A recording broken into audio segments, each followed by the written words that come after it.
Hello, I'm Cherokee Nation Secretary of Natural Resources Chad Harsha, and welcome to the Cherokee Nation Environmental Program's annual Environmental Festival. Unfortunately, due to COVID-19 protocols, we were unable to hold this event in person this year, but we put together wonderful virtual programming that I'm sure you're going to enjoy. As stewards of our natural resources, we must do our part to maintain a healthy environment, and I encourage you to take a step every day to make this world a cleaner, brighter, and better place for the future. Thank you for joining us today, and stay well. OCO, I'm Cherokee Nation Principal Chief Chuck Hoskin Jr. We all can do our part to protect the environment. At Cherokee Nation, we try to lead by example. We also try to follow the example of our ancestors. They were great stewards of the environment, and we still need to be good stewards of the environment today, now more than ever. And you can do your part. Doesn't matter what your age is, doesn't matter if you're Cherokee or not. We all have a stake in a clean environment. Little things that you can do include turning off devices, turning off lights, using less styrofoam. In fact, try not to use any styrofoam if you can. Getting more familiar with the environmental issues of the day is also important. Talk to your teachers, talk to your parents, do your own research. You can become informed and you can make better decisions in your day-to-day life, and together, collectively, we can make a big difference in the environment today and for generations to come. Enjoy the day. Waddell.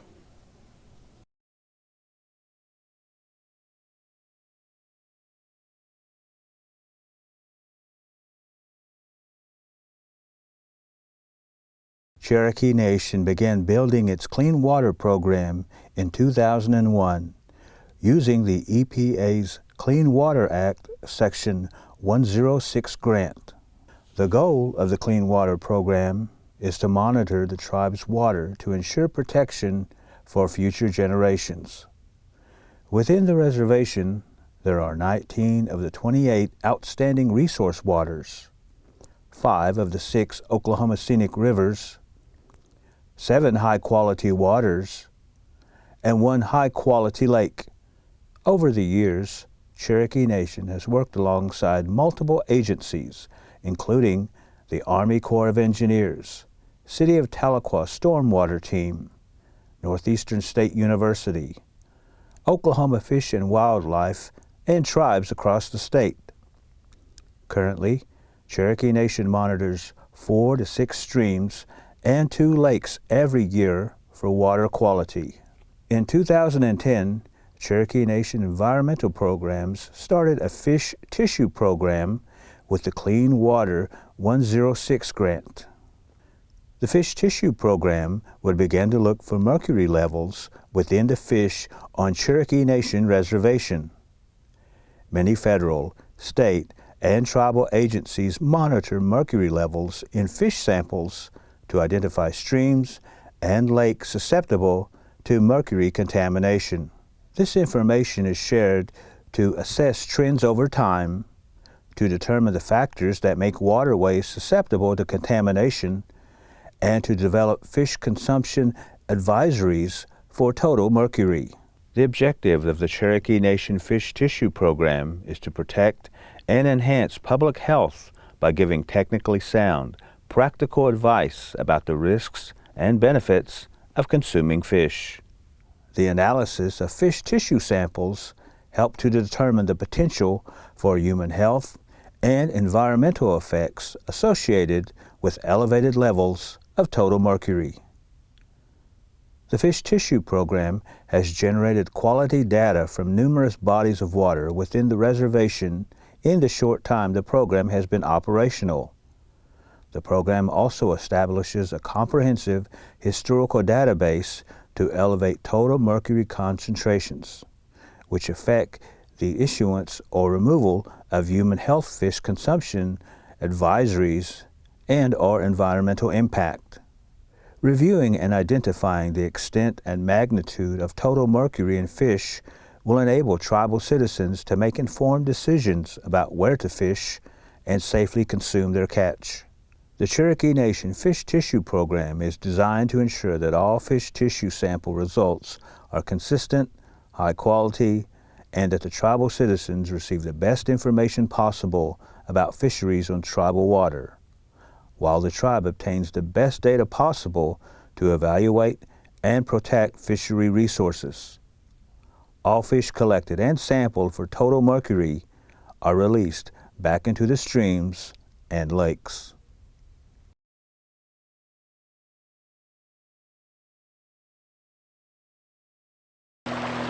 My name is Debbie Dotson. I work at the Eastern Shawnee Tribe in water quality as part of the environmental department. And these are my assistants and friends helping me today. Hi, I'm Brittany Crow with Wyandotte Nation. I'm in the Environmental Tech 2.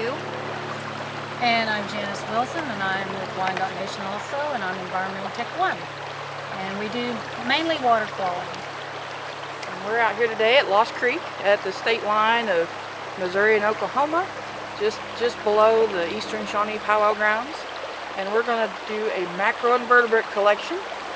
If you've never heard of a macroinvertebrate, they're animals that are have no backbone, but they're small enough that they're hard to find, but they can be seen without a microscope, and they live at least part of their lives in the water.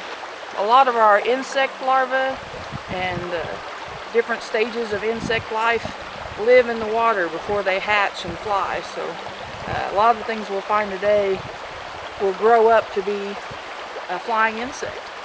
And we use these as a water quality indicator. Even though they're very small, they can tell us a lot about the quality of the water, because some of these organisms are very pollution sensitive, and some of these are very pollution tolerant. So depending on how many we find of each, that'll let us know what kind of water quality we have. And this is part of an assessment that we do every year.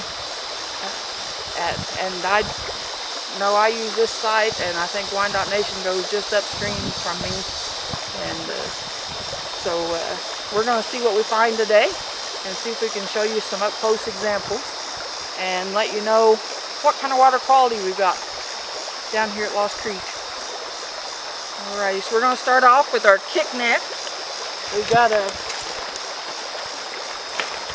is kind of standard equipment for collecting macroinvertebrates, and we're going to actually put this in the water, and the micron mesh net is very, very fine, so hopefully we can collect a lot of different things at once. And then as quick as we can, we're going to try to collect them and identify them. And today, since this isn't for an actual assessment, we're going to catch and release.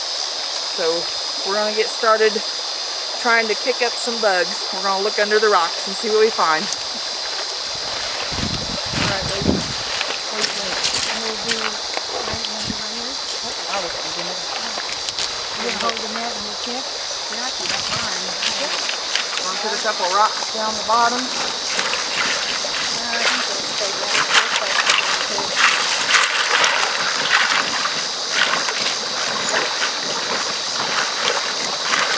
So they're doing what we refer to as the macro dance. And we try to clear an area about the same size as our kick net and go about 3 to 4 inches deep. So you have to do a little bit like doing the twist, where you shake your foot around and dig in and move those rocks around. Oh, there's a crawdad. So there's all kinds of things that live under these rocks.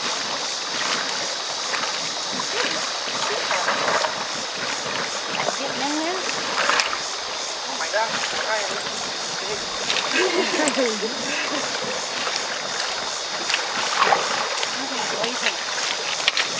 They're in a lot.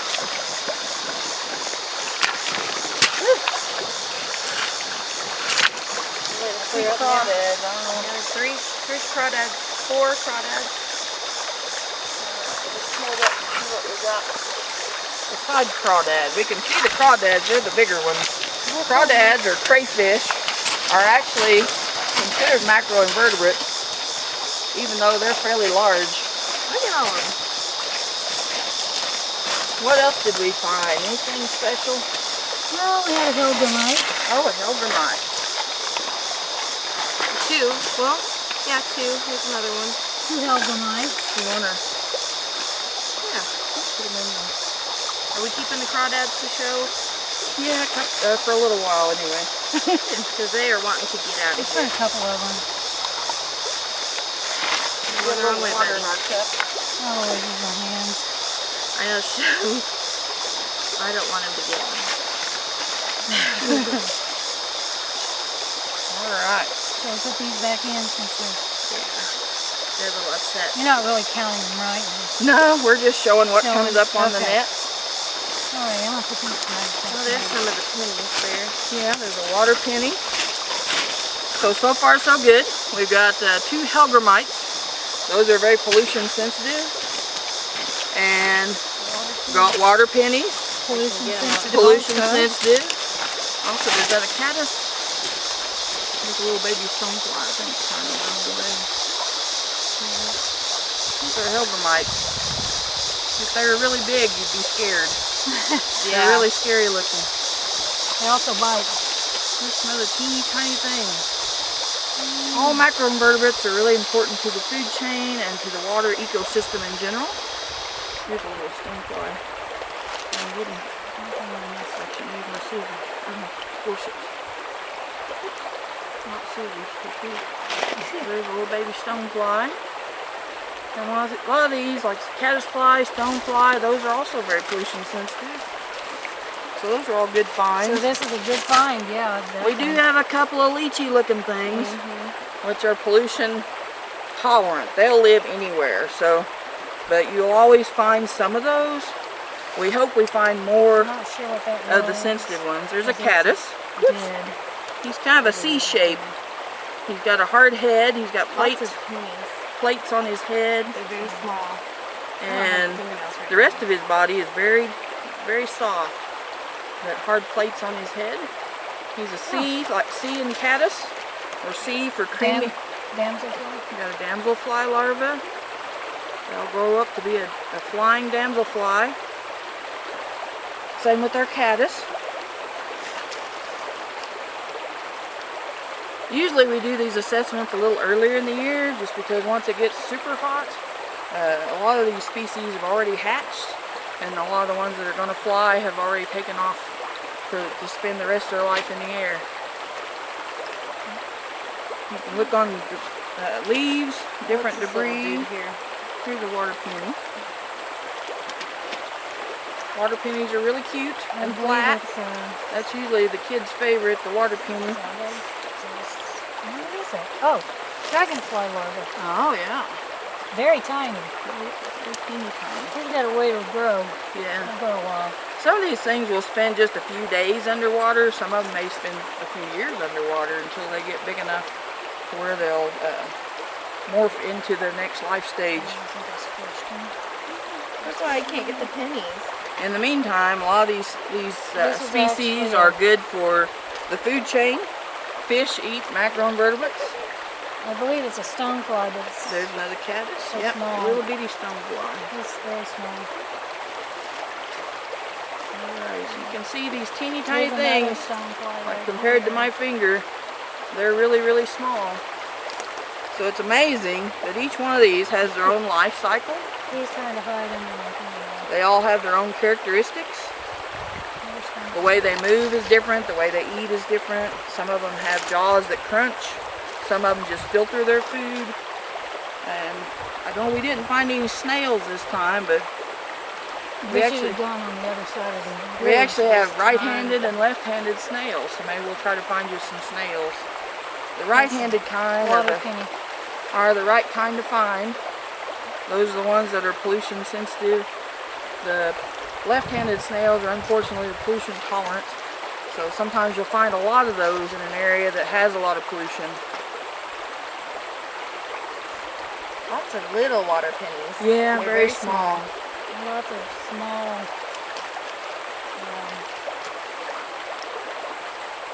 stoneflies too. I mean, he's Yeah, so we're tiny, very- you can't really. We're very late in the year compared to when we normally do an assessment, so we maybe didn't find as much. And then we've had some human activity down here after some recent flooding, and they removed some brush and things like that. And the more activity people do, sometimes that disturbs the habitat for these things, and they'll find another place to camp out and hide under the rocks. I believe that is a cell bug, but He's so little. he's so tiny I can't really tell. I do have a magnifying glass, and I usually bring a cheat sheet with examples of what each major species would look like, just in case we forget. Some of them have gills, some of them have extra appendages, All kinds of or water things. they'll have a 3-part tail, 2-part tail.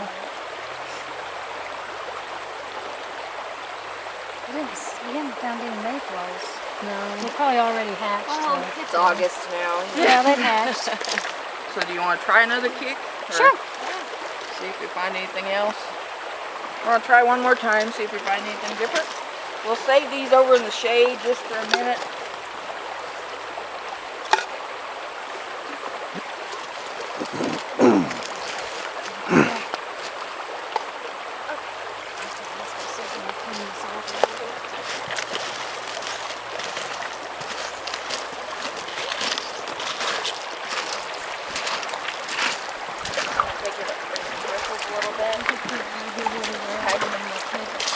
So we are going to do this as a catch and release today. You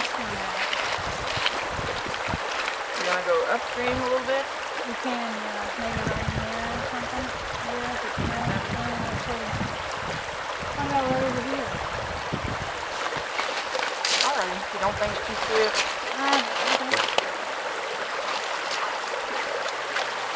We're going to rinse off the net. We'll start with a clean net and get a clean catch. Normally we do 3 kicks for every assessment.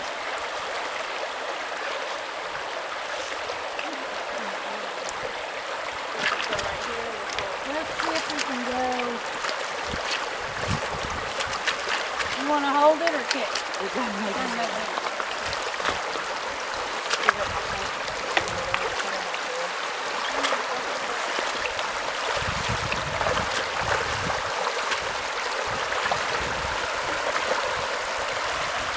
Well, I mean, that's true. I do have pants on. Alright, this is pretty fast.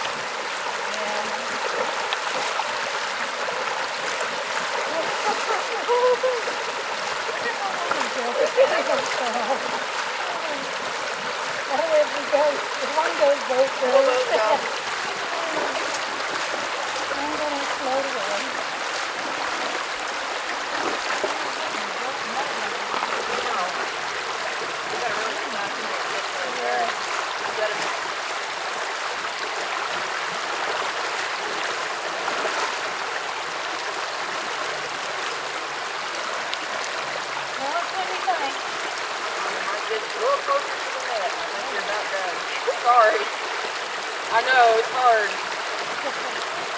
It looks fun, but it wears you out. I think that's probably pretty good. Are you ready? 1, 2, 3. That's not. Imagine that. I'll try to hang on to my pants with a little soft. What, you want to take that? I think I got it. I just make sure I got it. Not lose my britches hard. Just be a little embarrassing. That cold water tastes pretty good. Alrighty. So if you want to grab our little dishes again or grab some new ones, I got a couple new ones down there. Here you go. Got another Helgramite.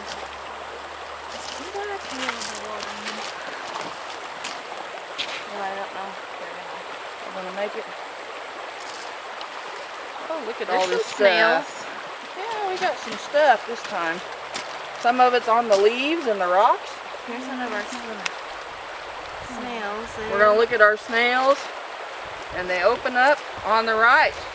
So that's a good one. That's a good Right-handed one. snails Yes. are the right kind to find. And we got several of those. Here's another one. That's the right one. The right ones are more sensitive because they have a more developed breathing system. Yeah, they're gilled where the others are long. Yeah. Oh my heavens, come here, buddy. You see our right-handed snail. Whoops. We hold the point up to the air, and the opening faces to the right. There's a lot So of that stuff. makes him right-handed. Is that another Helgamite there, or is that a... Yeah, maybe a, Helgamite. I've got more push-ups down there. Oh, look at this big old penny here. Yeah, there's some bigger pennies. I don't have any... Oh, we got a caddisfly. There's a little water penny. We'll try not to hurt him. Just hang on to him for a second. Oh, the yellow You see they're really flat and copper colored. Oh yeah, look at all Oh, that. look at all these green Little ones. stonefly that's a little bit bigger. You can see his pattern a little better. He's got a really cool pattern. These are all the green He's on his back. caddisflies. Yeah, caddisflies can be several different colors. So they might find green or cream colored, brown. There's another And a big What's that? stonefly. That's a stonefly. some are case making and some are not. So, of the That's a caddisflies. stonefly. You can see that pattern on his back. When he grows up, he'll be a fairly large moth-looking fly, and his camouflage is made to look like a rock. There's a Helgamite. These Lots guys of are so mad. caddisflies. They're fighting. Lots of caddisflies, lots of water pennies. Lots of caddisflies and a leech. And we're trying to pick as fast as we can. Did you get a leech on the other one? Yeah. Yes, the little one. Well, there's always one or two. There's several. Usually if you find worms, leeches, black fly larvae, those are all the pollution tolerant ones. And they will live in any There's kind of... the leech right here, right? Down there at the Yeah. bottom. He might be a planarian. He He's kind of pretty looks like a small, planarian. and his head's kind of His head's- arrow-shaped. Yeah, that's what I was thinking. Is it really? Maybe more than one. That's why I like wasn't that. sure. See him? Oh yeah, that's a canary. Yeah, that's what I was kind of He's wondering. got the I arrow-shaped don't head. think this one is. And I eye think what I spots. have is an actual leech. No, And this looks Nope. like he's a planaria too. He's got. So they're not grow up to leechy. be Huh? a dragonfly. They're scary enough. Yeah. He's flipping and he's trying to figure out what's going on. Oh, that one just bit There's the a yellow caddis. crawfish. Here's a snail. Maybe if I can get a hold of it. He's also. No, this one is Is that a lefty? left. We got a left-handed snail, Yes, he's so not- you'll see both.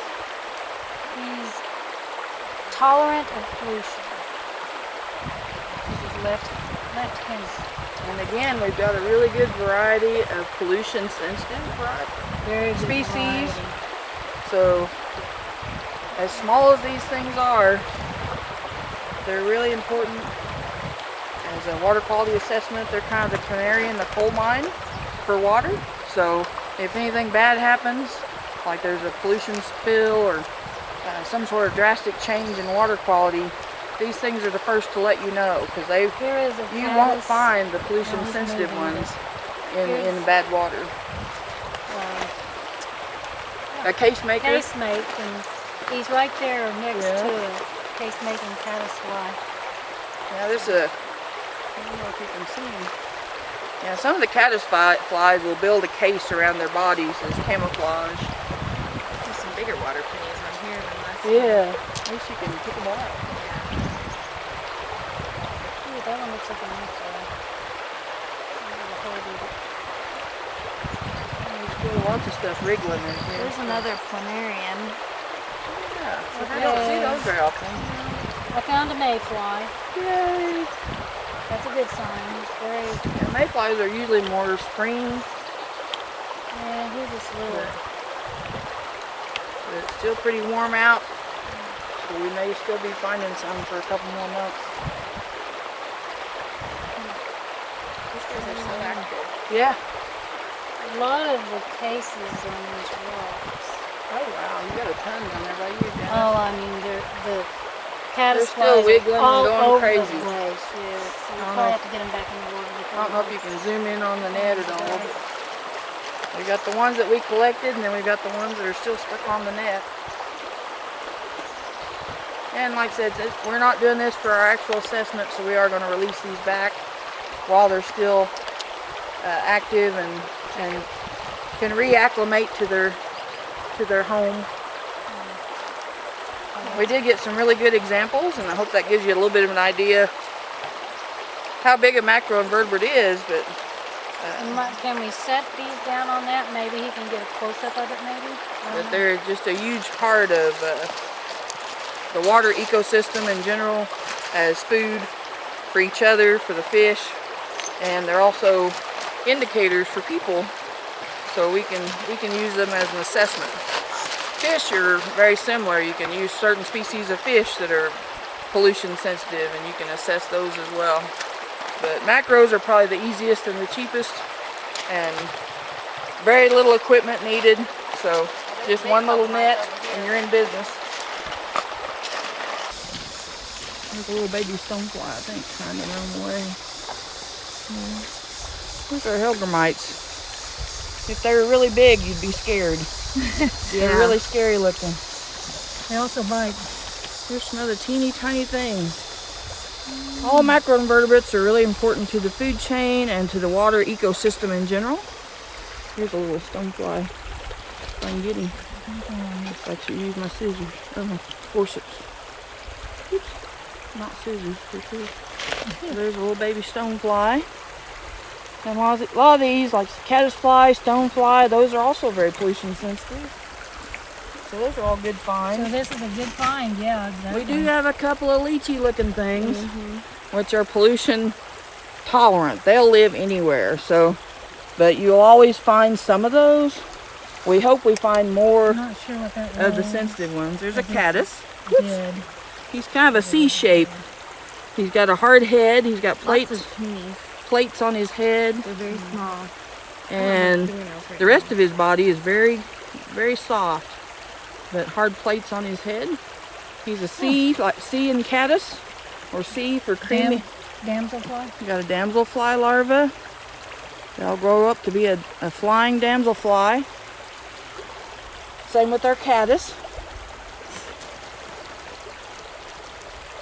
Usually we do these assessments a little earlier in the year, just because once it gets super hot, a lot of these species have already hatched, and a lot of the ones that are going to fly have already taken off to spend the rest of their life in the air.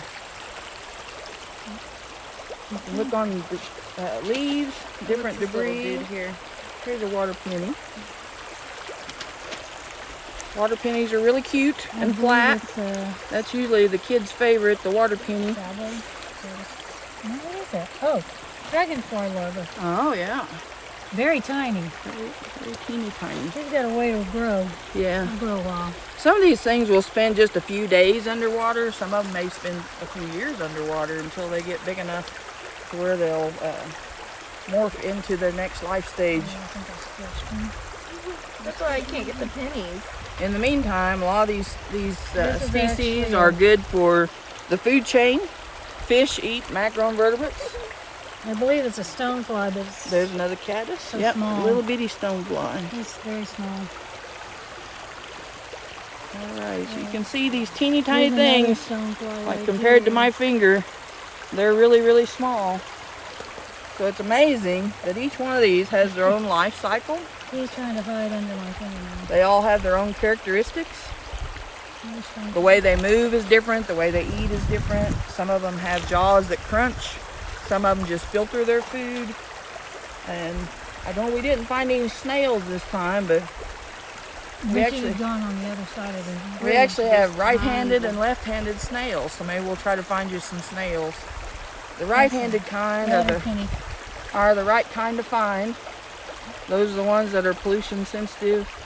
The left-handed snails are unfortunately the pollution tolerant. So sometimes you'll find a lot of those in an area that has a lot of pollution. Lots of little water pennies. Yeah, They're very very small. Lots of small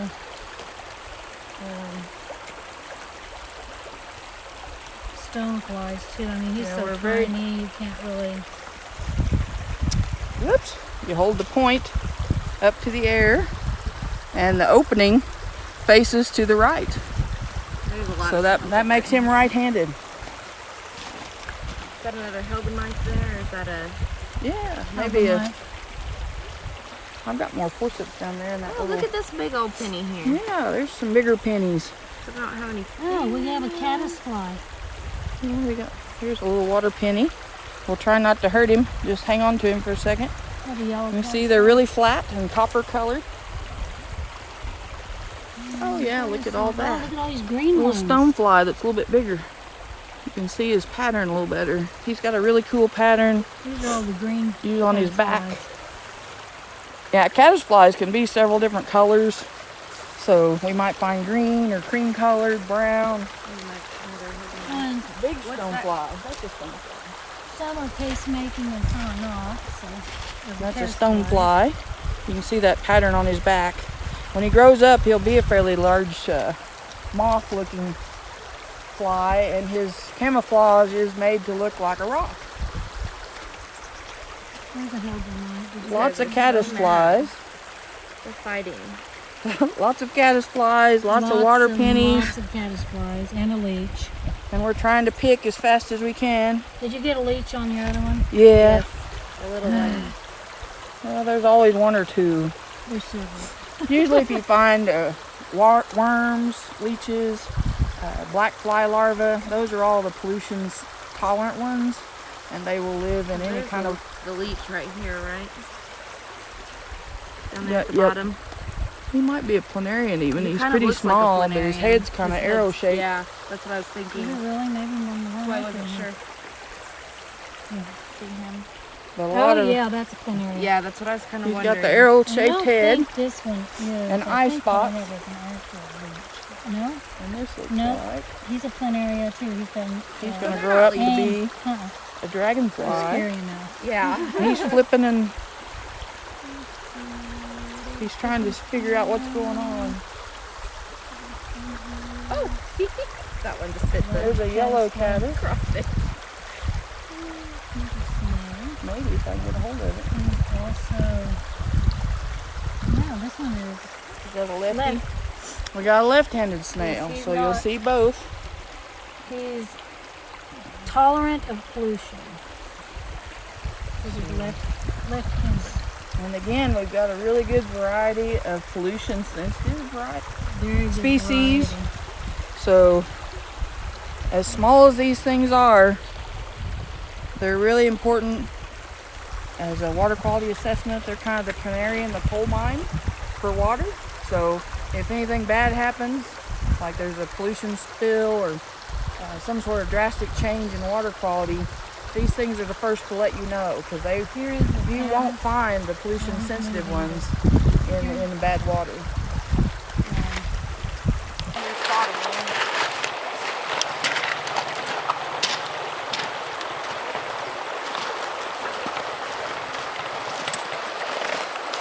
Are we ready? All right, we do this as part of our job, but there's a lot of ways you can do this as a volunteer. They call it citizen science and volunteer monitoring. If you live in Oklahoma, they have an organization called Blue Thumb.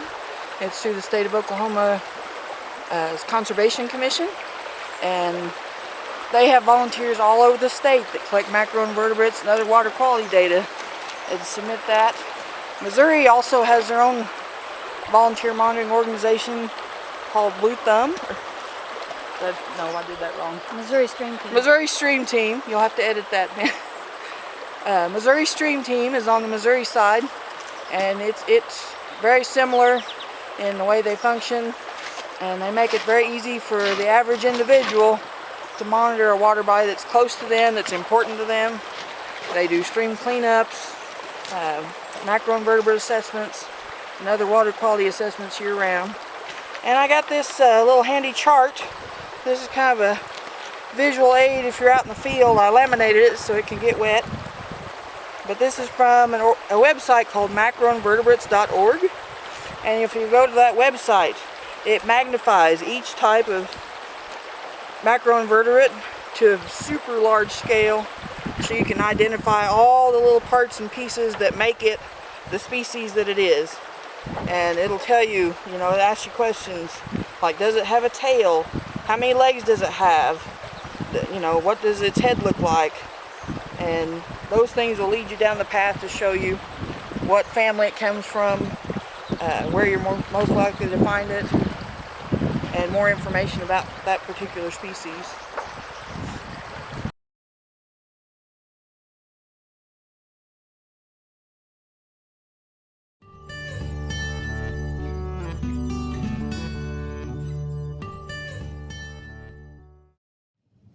Hi friends! This is Claire from the Tulsa Zoo Education Department, and I'm here with you to do an amazing sloth and rainforest video. So, in the next 20 minutes, we're going to be diving deep into the structure of the rainforest.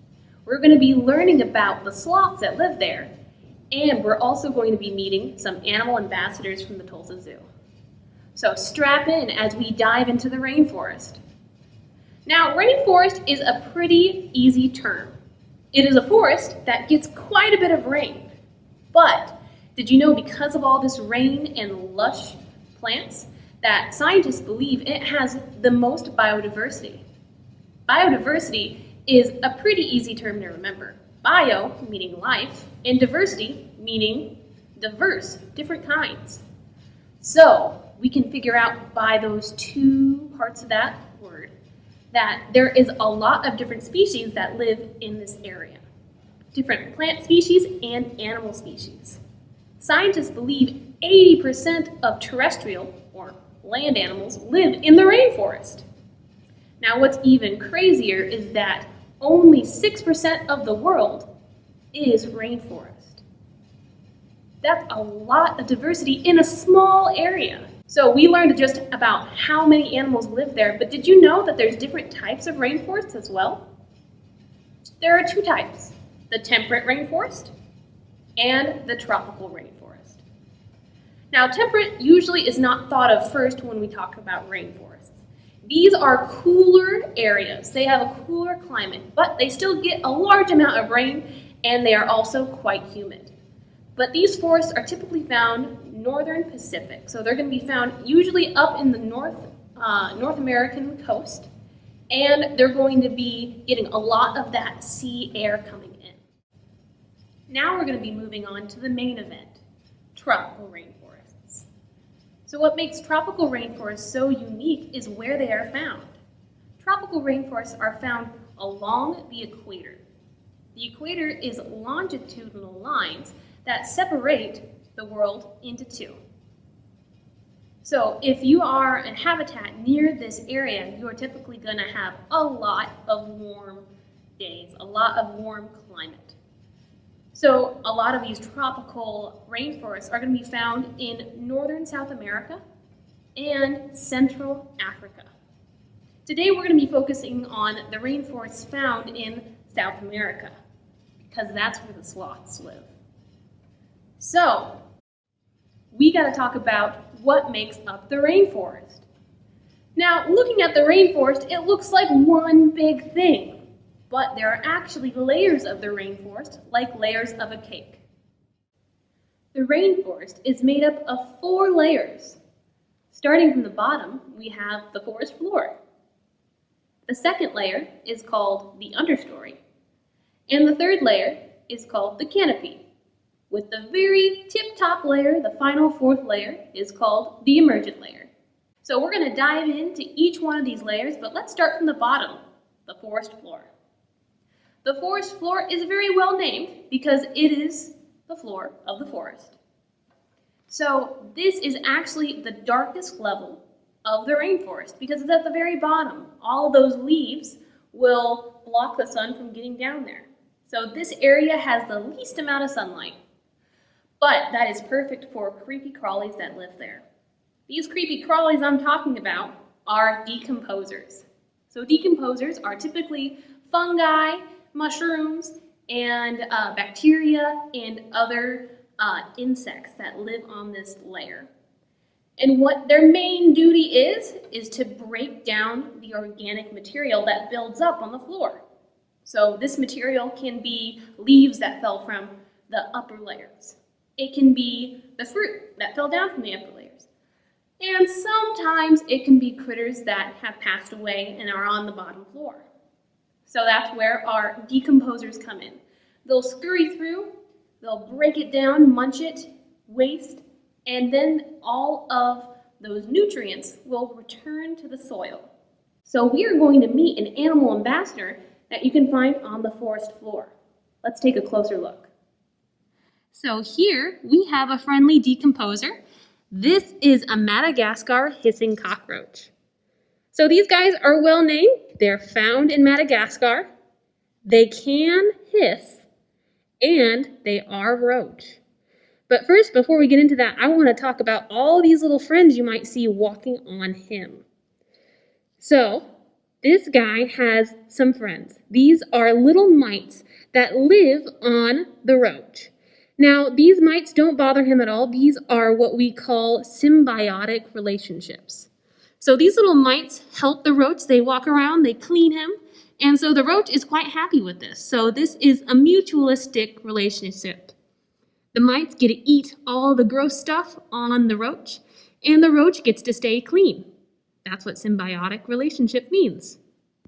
So I keep referring to this as a male roach, and we can tell that just by these two little horns on top. The females have smaller little bumps.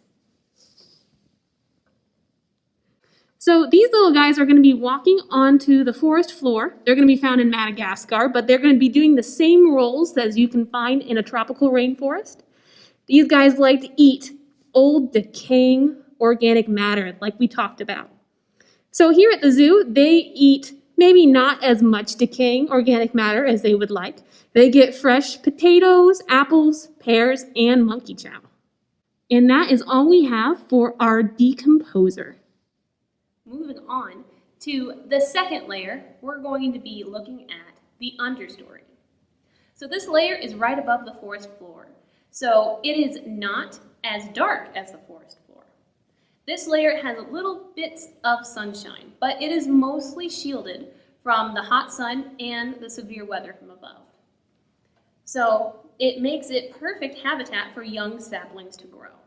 So in this layer, we're going to see some of the youngest of the trees and plants in the tropical rainforest. Not only that, this is when we start to see more diversity in animals. In the second layer, we're going to be seeing small mammals, we're going to be seeing small reptiles, and amphibians. The rainforests are known for having an incredible diversity of different types of amphibians, predominantly frogs. So taking a look here, I have a bunch of insane photos of different types of frogs you can find in the South American tropical rainforest.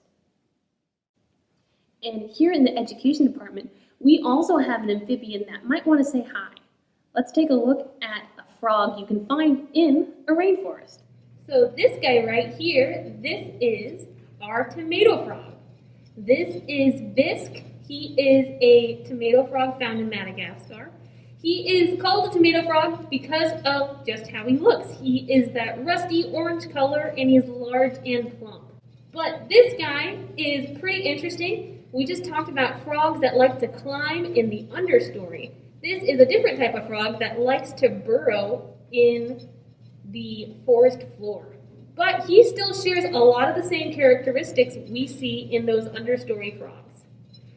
First of all, he has semi-permeable skin, so this allows things to get in and out. He also technically can breathe through his skin.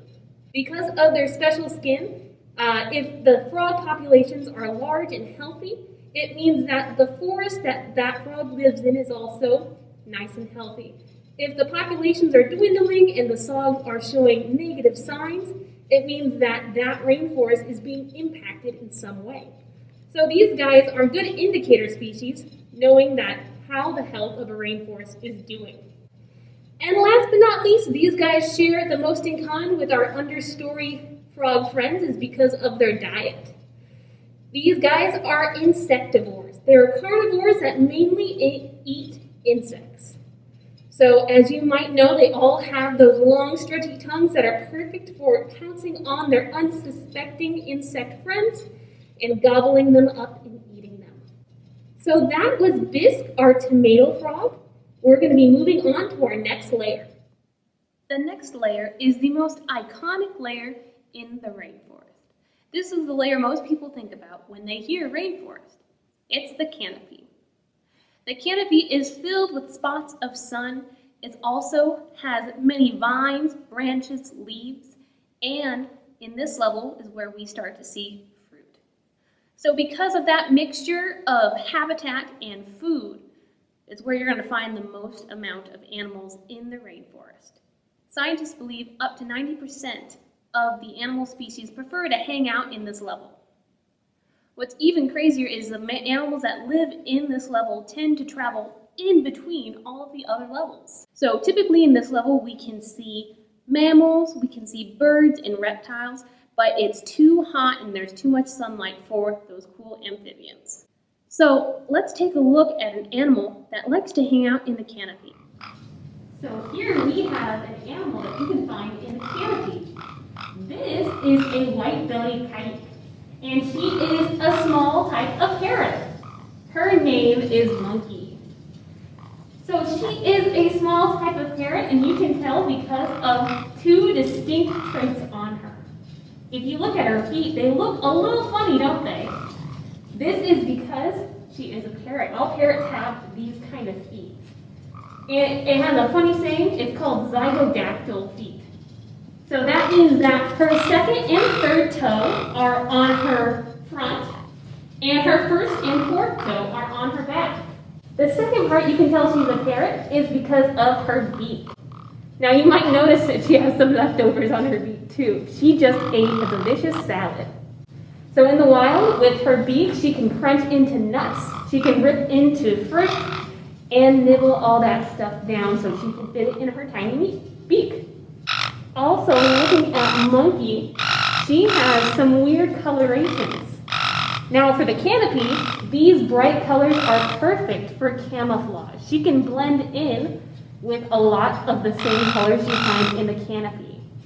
So here in Oklahoma, she wouldn't blend in very well because of all of the colors we have here. We don't have those bright colors in our trees. But in the canopy of the rainforest, remember, that is the first layer we start to see fruit.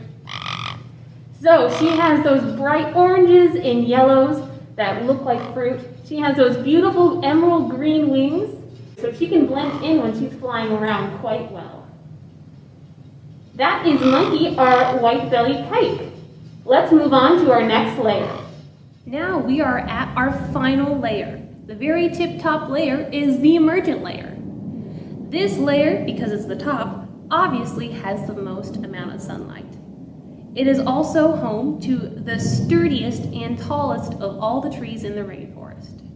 These trees are so sturdy that the emergent layer can actually hold large primates and large animals, like the harpy eagle, with ease. What's really cool about this large area too is just how tall it can be. This layer can be up to 250 feet tall. That is almost as tall as the Statue of Liberty.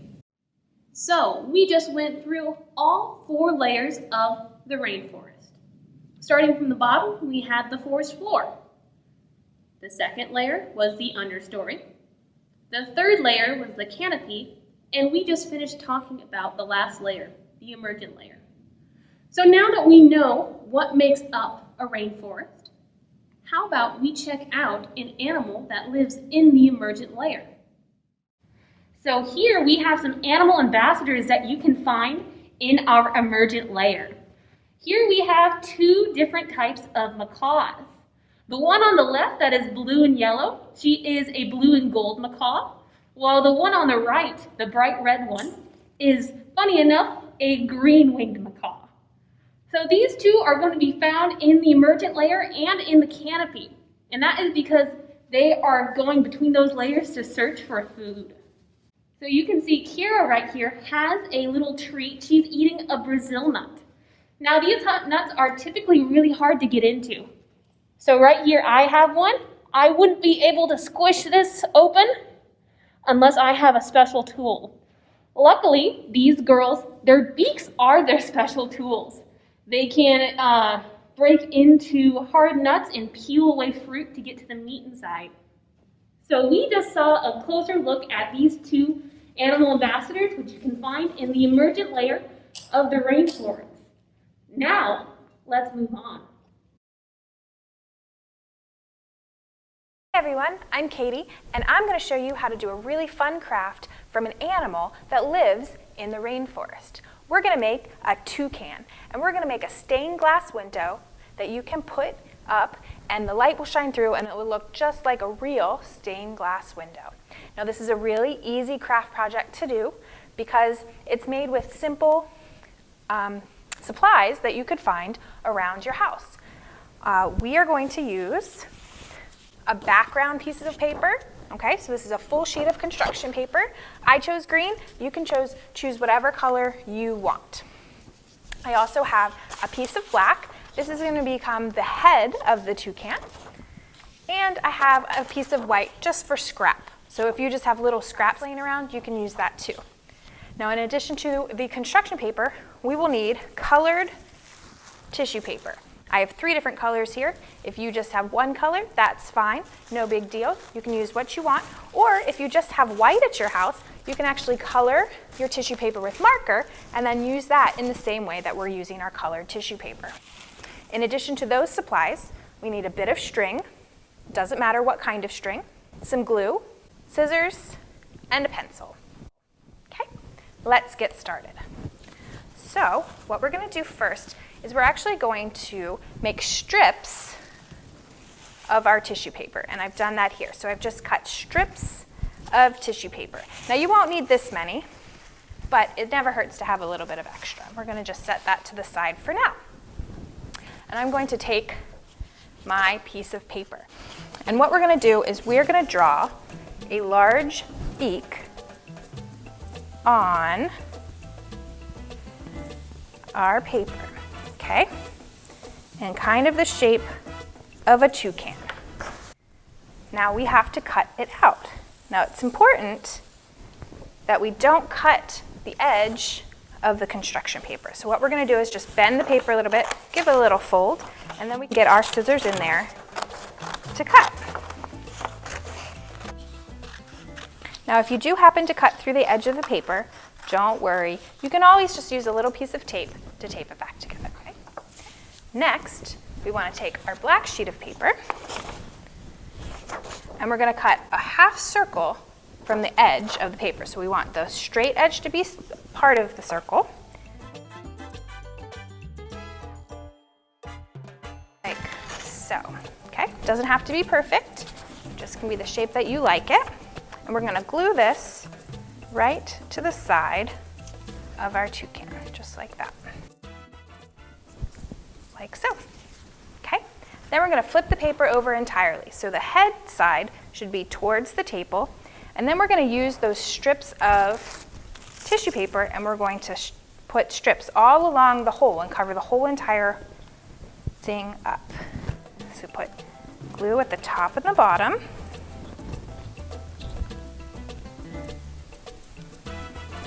And then we just lay our tissue paper right on top, like so, and we clip it off at the bottom. And you can do this in whatever order you want. If you just have one color, that's fine. Just go across it with one color. If you have multiple colors, you can create a pattern, or you could just do random colors if you'd like. This is your project, so however you want to do it is just fine. It doesn't matter if the back looks a little bit messy because you're not going to see the back. The back is going to be the back. So you don't need to worry about it looking messy. Once we've made it all the way across with our tissue paper, it should look like this. Okay. Next, we're going to work on an eye for our toucan. So you're going to flip it back to the right side. And I'm going to cut a circle for the eye. Okay, now I'm going to try it on my thing. Now I've made that way too big, so I'm going to cut it down a little bit in size. There, that's better. Once you like the size, you just glue it on. And then I'm going to take another little piece of the black to make the pupil, or the black part of your eye.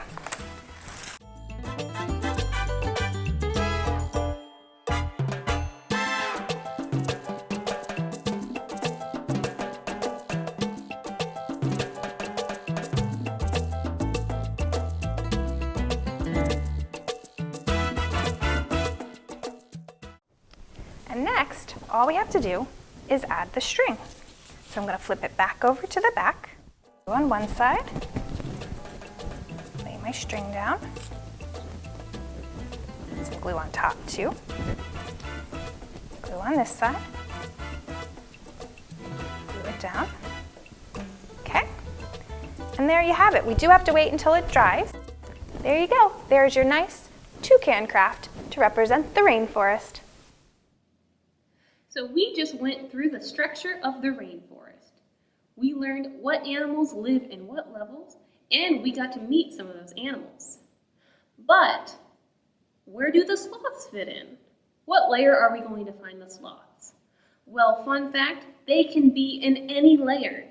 This species is known for climbing all the way to the top of the emergent layer, all the way down to the forest floor. And we're going to touch on that a little bit later. But for now, I want to talk about the different types of sloths. Did you know there are 6 species of sloths? And within those 6 species, there are 2 types. There are the two-toed sloth and the three-toed sloth. But it might be a little confusing. So to help demonstrate, I have a biofact. Now this is an animal replica or an animal part to help educate and use it for education. So right here I have a sloth pelt. This is the pelt of a two-toed sloth. But the confusing part, the toes. Let's take a look at the hind legs of a two-toed sloth. Looking at the hind leg, you might be noticing something. If we count all those toes, there's more than there should be. 1, 2, 3. How is this a two-toed sloth with 3 toes? That is because they're poorly named.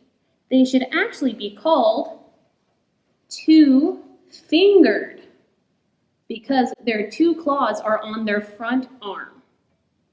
But for now, we're just going to call them two-toed sloths. So you can see 1 and 2. So this is one of the type of a two-toed sloth. There are 2 types of two-toed sloth. There's 2 species. There is the Hoffman sloth. Now this sloth is the one I have in front of me. It has long, light-colored hair. The second type of two-toed sloth is the Linus's two-toed sloth. So this sloth is known for having darker coloring and shorter hair. Now for the three-toed sloths, there are way more. We have 4 different types of three-toed sloths. The first one is the brown-throated sloth. This sloth is very well named because it has a brown throat. The second three-toed sloth is the pale-throated sloth. Again, well named, they have a pale throat. The third three-toed sloth is the maned sloth. This sloth is known for its long, luxurious dark hair. It has the longest hair out of any sloth species. And last but not least, the pygmy three-toed sloth. Now this sloth is actually interesting because of where it lives. This sloth tends to live in Central America on the west coast. These sloths are actually found in mangrove trees. And they are identified with bright white patches on their back and very distinct eye marks. Because of where they live, they are critically endangered. Mangrove trees are harder to find, and so their habitat is harder to get to. It's fragmented. So the habitats no longer connect. And because of that, they are critically endangered. So we just talked about all the crazy species of sloths we can find in the tropical rainforest. What role do sloths play? Sloths play a critical role in the rainforest, and it's all thanks to their slow movement. Sloths move so slow because they have a very low metabolism.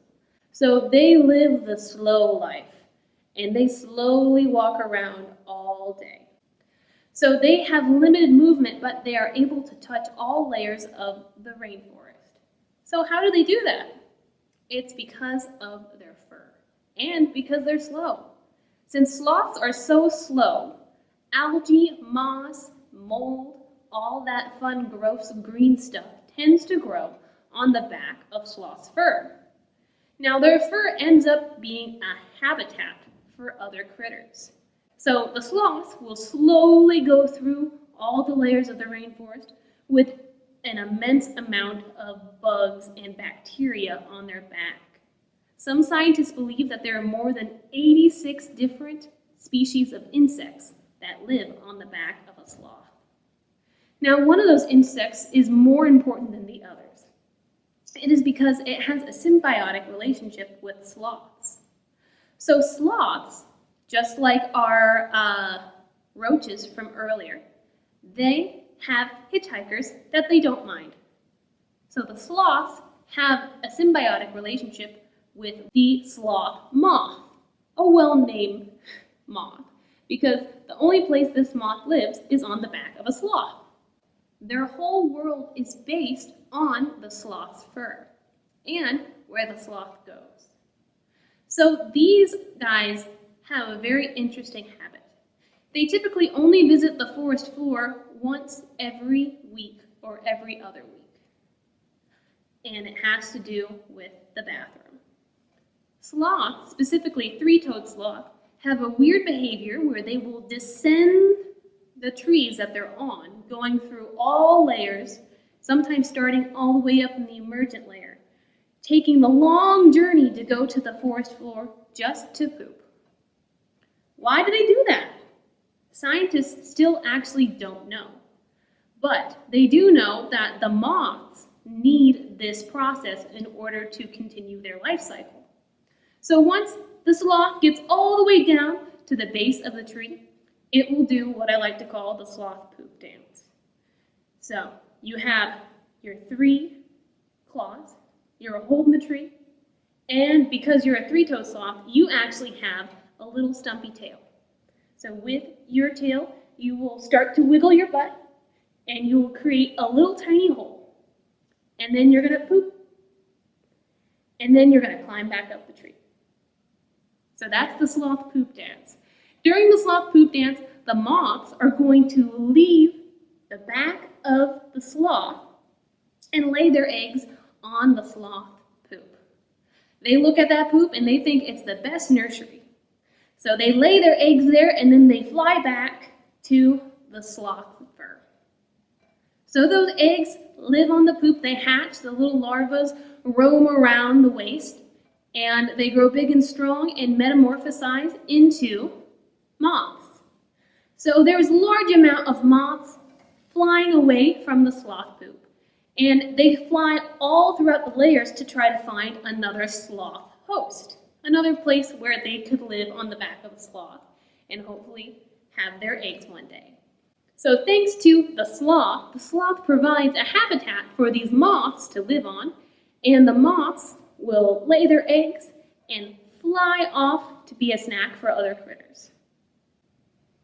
So we are reaching the end of our video. Do you remember everything we talked about? In the very beginning, we talked about the two different types of rainforest. Do you remember them? We had the temperate and the tropical rainforest. After that, we talked about the 4 layers in the rainforest, the tropical rainforest. Do you remember them all? We had the forest floor, then we had the understory, we had the canopy, and last but not least, the emergent layer. After that, we talked about the 2 types of sloths. Do you remember them? We had the 2-toed and the 3-toed. And together, we have 6 species of sloths. And last but not least, the thing we just talked about, the crazy symbiotic relationship the sloth and the sloth moth have to help the rainforest. I hope you all enjoyed this sloth rainforest video. I sure had a blast. And on behalf of everyone here at the Tulsa Zoo, have a wonderful day.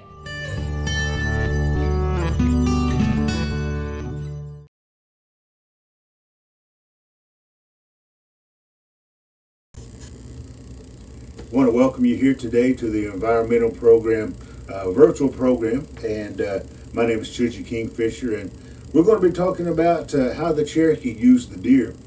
You know, we're always talking about reusing and using everything that we have as we go through these days, and trying to use all of our resources to the best of their ability. And what a lot of people don't understand or realize is that our own ancestors, they took care of the environment. They tried to use as much as they could, and they never wasted anything, whether it was a tree for bows, whether it was planting the earth. You always hear about the three sisters. The three sisters, bean, corns, and squash, they would plant those together so that they would help each other and nourish the earth. And so the Cherokees, they were very, very much environmentalist. But today we're going to talk about the deer, and the deer itself is just a beautiful creature. And when you look at a deer, you don't often think that it can be used for this or that. But the Cherokee people, they found many wonderful uses for it. First of all, it was used for food, and in those times, Cherokees, they didn't just go out and hunt the deer for sport. They would go out and they would hunt the deer when they needed the food. And when they would bring that deer home, they would process the deer and dry what meat they could for future use so that they could store it away. Sometimes they would eat right then or cook right then and use what they could. But after they got finished with that, then the process of using the other parts of the deer came into play. You see, the deer, he can be used as beads, such as these here, making necklaces, making even needles to sew in the leather. The hide itself many times was stretched out and dried and scraped, the hair and the meat, and they would soften that leather with the brain. You see, they even used that part of the deer to help the process of tanning that skin and making that skin soft. They would make such things as moccasins. They would make large bags to carry things in. And so the deer was used as leather. But it was also used as rawhide. Instead of softening, they would let the skin harden up, and they were used for drum tops. They were used for string. The sinew of the deer was used for string to tie the thistle onto the dart. It was also used for the string on the bow. And they were also used in tools such as the knife handle. They would use the point of the antler to help shape their arrowheads. And so the deer itself was often used for many wonderful things. Now, there's a story that was told many years ago, and every once in a while I hear the story. But the story says that the animals, they came together, and they came together to hear what was going on in the world.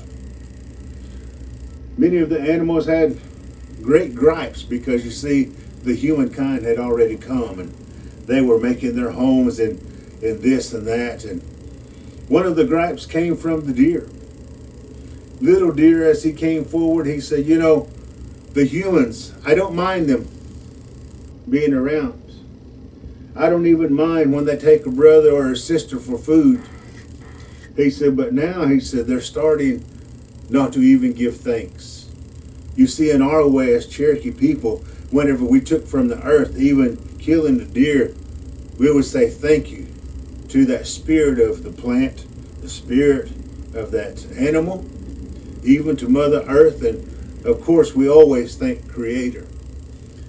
But little deer, he said, they're forgetting to say thank you. He said, and so we need to do something. We need to remind them that they should always give thanks for everything that they're doing. And so the council, they came together and they decided that they would send little deer out. And they gave him the power to bring disease to the people. You see, from that time forward, every time a hunter would kill a deer, little deer was somewhere around, and he would listen and see if that hunter would give thanks for the spirit of that deer. And if he did, then little deer would go on.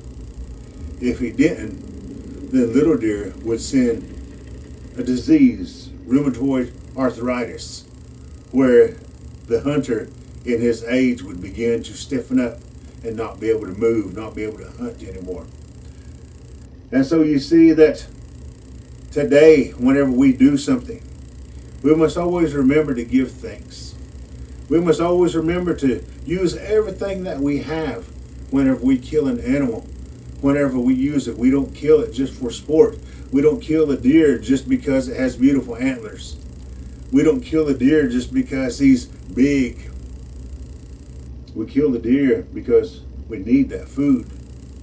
And so today, as we do this virtual program, I want to remind you always to give thanks to the Creator, to that which you've taken, whether it be a plant or whether it be an animal, but to always use everything that you can from whatever you're taking from Mother Earth.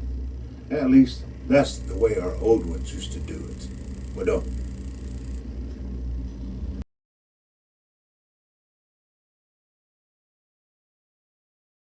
Osio Nagad, Elizabeth Toombs, Jigalili Dagwado, Jijalagi. My name is Elizabeth Toombs with the Cherokee Nation Tribal Historic Preservation Office, and I'd like to take a moment to introduce you to some of the symbols that we have here in the Cherokee Nation Heirloom Garden. The symbol that we have here in the garden is a dilstoti, or a water spider. Sometimes spiders are considered taboo in some Native American cultures, but for the Cherokee, the water spider is a significant creature because it was able to bring fire to us. There's a story that we have about one time on Earth when it was really cold and the animals got together and were wondering how they were going to be able to keep warm. About that same time, on an island across the water, they noticed that a lightning bolt struck a tree and fire came up out of that tree. And they thought, you know, if we were able to get a hold of that fire, we might be able to keep ourselves warm. And so they tried to come up with a plan in order to get a piece of that fire. And they sent a number of birds over. They sent the owl over to see if he could get a piece of the fire.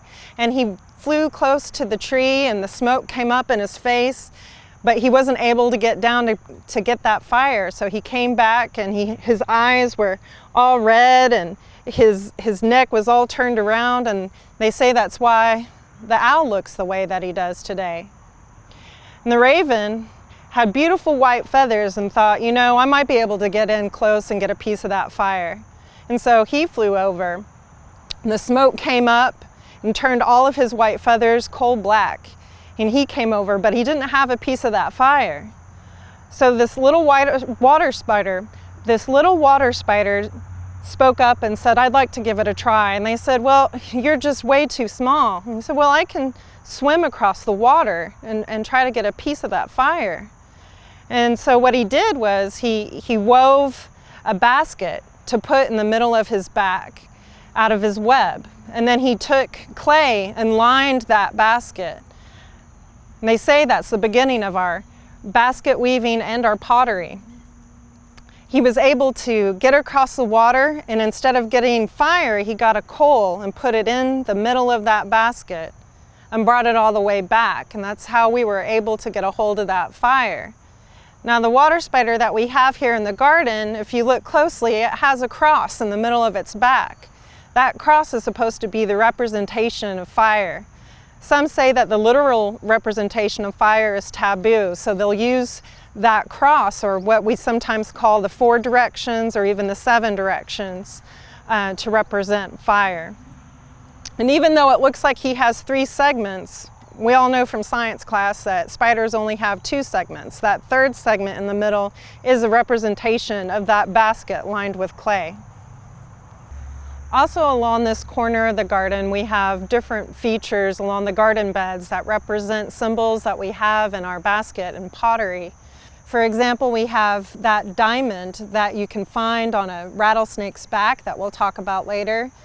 Even those 4 directions representations. This particular symbol, some artists will consider it wind or unole. Other people, the symbol can also represent certain dances that are done at our ceremonial grounds, such as the friendship dance. But this design is sometimes found in beadwork on sashes and bandolier bags. And this symbol, some people call a triskel, or doi junisid, or three sides. I've had some difficulty interpreting this symbol, but after speaking with some artists and elders, one of the better interpretations that we've come up with is that it represents the three worlds. The world where we are right now, the world above, and the world below. Now, these worlds don't correspond with what some might consider heaven or hell. These are just different worlds. Along the canebrake, there's a single wavy line to represent ama, or water. More often you would see a number of these wavy lines to represent water along the rims of our older pottery and ceramics out east in our homelands. Water, or ama, is one of the most important elements to Cherokees. Some consider it the first medicine. It is often found in the middle of our villages. It's used in going to water ceremonies. It's a source of food with fishing and a source of water for our crops. Water is a very important element to Cherokees. Jola, or tobacco, is a great pollinator in the garden. One of the creatures that we find out here most often is the hummingbird, or walela, or walel. We have a story about the hummingbird and tobacco. It's said that tobacco is a really important medicine. It's a carrier for prayers, and it's not a medicine to be abused like some commercial products, but people can put prayers into that tobacco and burn it, and it's said that those prayers are carried with the smoke. And there was a time whenever we were losing tobacco and the elders were starting to get really sick, and we weren't able to get tobacco like we used to. And so animals got together and decided, you know, we need to find a way to get more tobacco to make sure that it's carried on. And they decided to go try to get the tobacco, but it was protected by these really large birds, these geese, or sasa.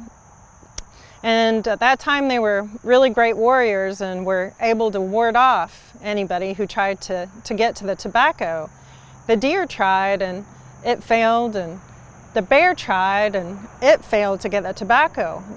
The hummingbird spoke up and said, you know, I'd like to give it a shot. I know I'm small, but I can move really fast. And then they said, well, I guess we're kind of losing options at this point. So the hummingbird was able to dart around and hide in different trees and bushes, and all of a sudden he looked around and he noticed that he was right in the middle of a tobacco plant.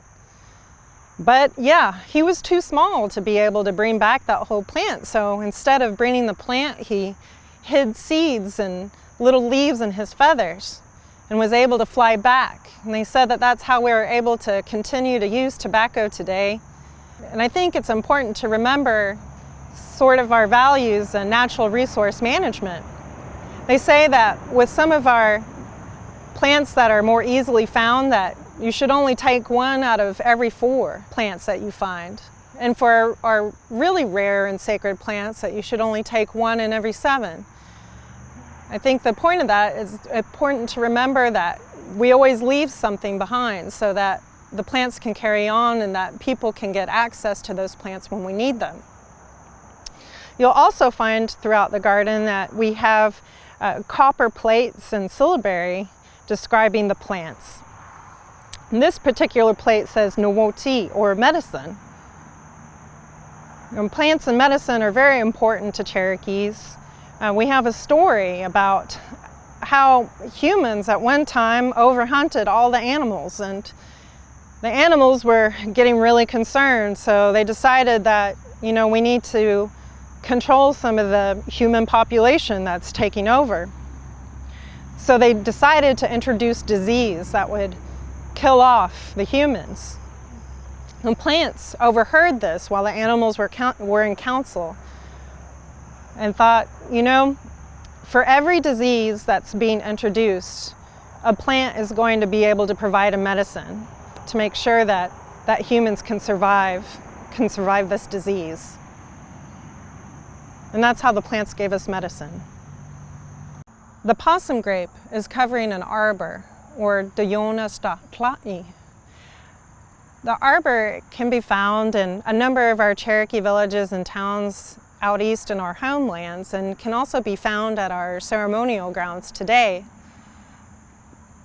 At some grounds you'll find 4 of these arbors to represent 4 Mother Society, or sometimes 7 to represent the 7 clans.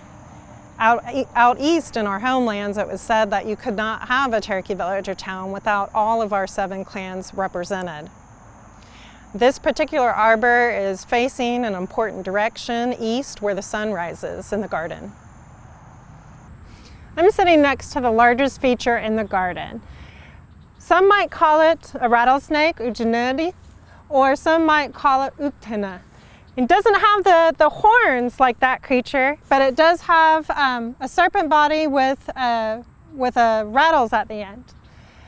We do have a story that involves both of them, and it actually includes the sun. And it was said that she used to, climb all the 7 heavens up to the highest point in the sky where her daughter lived, and then she would descend into the west, where the sun would set on the other side of the earth. Every once in a while she had the chance to visit her brother, and her brother in the moon would say, isn't it nice when people look up at you and smile and talk about how beautiful you are? And she said, well, people don't do that. He said, oh, really? And he said, yeah, they actually look up at me and mess their faces up and squint their eyes. He said, oh, well, that's strange. So the next day she decided to pay attention. She came up, and then she noticed that people were just looking up at her and they were squinting their faces, and she got really upset. So she decided that she would burn them. And at that point, there really wasn't any death. But she would get so mad, she'd come over and she'd burn the people, and eventually she started killing some of them because they were burned so badly. And people decided, we're fed up with this. We need to figure out a way to get rid of sun. So they went to go visit the Thunder Boys. And they said, well, we can't kill her, but why don't you bring us a couple of your warriors and maybe we'll train them up to take care of her. And so they sent 2 of their greatest warriors, and they were turned into a rattlesnake and uktena. They were given poison in their mouths. Now when they went out there, Rattlesnake and this other being decided to hide and wait for Sun to come up and visit her daughter. When the daughter opened up her door, Rattlesnake jumped too quickly and bit the Sun's daughter instead of the Sun. And they say now that's why the rattlesnake has a bell at the end of his tail, so people can know when he's coming and he can't sneak attack anymore. But he's also one of the most powerful and keen of the snakes, and that's why we were told not to kill them either. I'm standing to what is called, or what some might say, is a medicine wheel.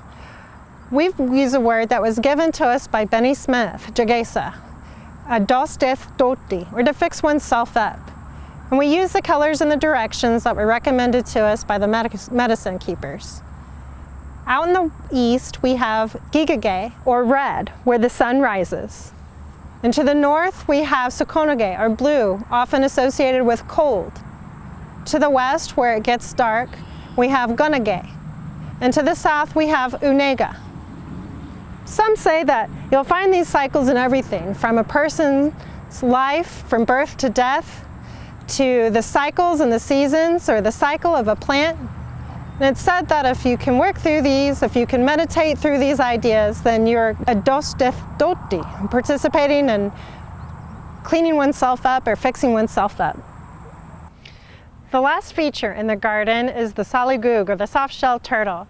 As you can see, he's heading toward the pond, trying to get to the water, which is why he's the saligug. And I only know one story involving this type of turtle, and it was what's said that he tried to take to the sky because he looked up and saw some geese fly over and thought, I'd really like to fly up there, but I don't have any wings. And what he did was he convinced the geese to to carry him up there. He stuck a stick into his mouth and he convinced them to fly him up. But once he did, he lost his grip and he fell to the earth, shattering his shell. He thought, oh no, what am I going to do? And so he started singing his songs. And through those songs, he was able to heal himself and bring himself back together. And it's been said that that's why the turtle shell looks like it comes with different, looks like it's shattered. And it's also said that that's why the turtle will have to stay on the ground, because that's where he belongs.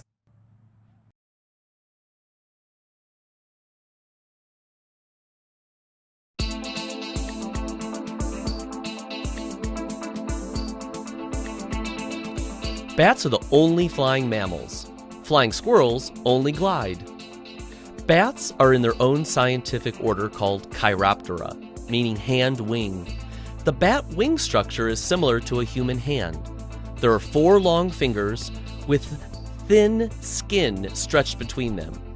The thumb is small, has a nail on it, and is useful for crawling, grooming, and holding onto food. There are 1,300 different kinds of bats in the world, making up about 1/4 of all mammal species. There are about 50 different species of bats that live in the United States and Canada. Most bat species live in the tropical regions of the world. Megabats are large bats found in the Old World tropic rainforests, like Australia, Asia, and Africa. These bats are also called flying foxes. They have large eyes, small ears, large bodies, and have a dog-like face. They either eat fruit or drink nectar from flowers. Microbats are small bats found all over the world. They have large ears, small eyes, small bodies, and use echolocation, or radar, to find their food. They eat a wide range of food. Bats that drink nectar are important pollinators of the organ pipe cactus and saguaro cactus in the United States. They're also pollinators of crops, including mango, cashews, balsa, agave, and bananas. Fruit bats around the world are important seed dispersers in the tropical rainforest. They're considered a keystone species, meaning that without them, many other plants and animals in the same ecosystem would be adversely affected. Bats eat a wide variety of food, including insects, fruit, nectar, fish, frogs, rodents, lizards, birds, and even blood. 70% are the primary predators of night-flying insects. Most bats are colonial, living together with others. They often live in dead trees, caves, bat houses, human buildings, rock crevices, and the underside of bridges. Some bats are solitary, living by themselves, mainly living in live trees. The biggest bat in the world is the Malayan flying fox, found in Asia. It weighs about 2 pounds and has a wingspan of about 6 feet. This bat only eats fruit. The smallest bat in the world is the Kitti's hognose bat, also called the bumblebee bat. It is found in Thailand and weighs about 2 grams. That's as much as a dime weighs. It has a 6-inch wingspan. Most bats in North America eat insects. As a matter of fact, one bat eats between 2,000 and 6,000 insects each night. There are 3 species of vampire bats. They live in southern Mexico, Central America, and South America. Vampire bats are small bats that drink blood from cows, goats, pigs, and chickens. They have an anti-clotting enzyme in their saliva that keeps the blood flowing as long as they are licking. Vampires are small bats that usually drink a tablespoon's worth of blood each feeding. Vampires are very social animals and even have been known to feed sick or elderly bats. Some species of bats have been detected flying over 50 miles per hour. Other species have been detected flying over 3,000 feet above the ground in search of insect prey. Bats usually have 1 baby once a year. Some bats commonly have twins. A few bats have been known to have 3, 4, or 5 babies at one time. Tropical fruit bats usually have a baby twice a year. The oldest bat fossil found in Wyoming in the United States is estimated to be 52 million years old. Bats live a very long time. Most bats live between 10 and 20 years. The oldest known bat lived to 41 years old. When winter comes, some bats migrate to warmer climates. Other bats find a cave or mine to spend the winter. Hibernation allows them to avoid freezing temperatures. During hibernation, a bat's heart pumps about 11 beats a minute. In contrast, when bats are awake and flying, their heart pumps over 1,000 beats a minute. Bats form the largest groups of mammals in the world.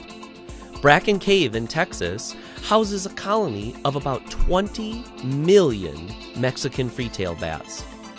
Congress Avenue Bridge in Austin, Texas accommodates the largest congregation of bats in an urban setting.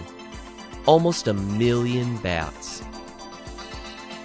Bats cannot stand upright due to a very small pelvic girdle. They hang upside down nearly all the time. Blood doesn't rush to their head because they don't weigh enough for gravity to affect their circulation. Very few bats contract rabies. Over the last 50 years, less than 40 people have gotten rabies from a wild bat. Scientific studies have shown that less than 1% of wild bats test positive for rabies. A mother Mexican free-tailed bat can find her own baby even in a cave crowded with millions of other babies. Up to 500 babies per square foot. Vampire bats adopt orphans and have been known to risk their lives to share food with less fortunate roost mates. Honduran white bats chew large leaves to make tents that protect their colonies from jungle rains and predators like monkeys. About half of all the bat species in the world are either threatened or endangered. This is due primarily to habitat destruction, pollution, and human persecution. Bat houses can give bats a much-needed home. Many bats live in human buildings because their natural habitat is no longer available. Bat houses should be mounted at least 12 to 15 feet off the ground and facing an open, sunny location. They work best if placed on a pole, side of a building, or a tall, mature tree with a lot of trunk space.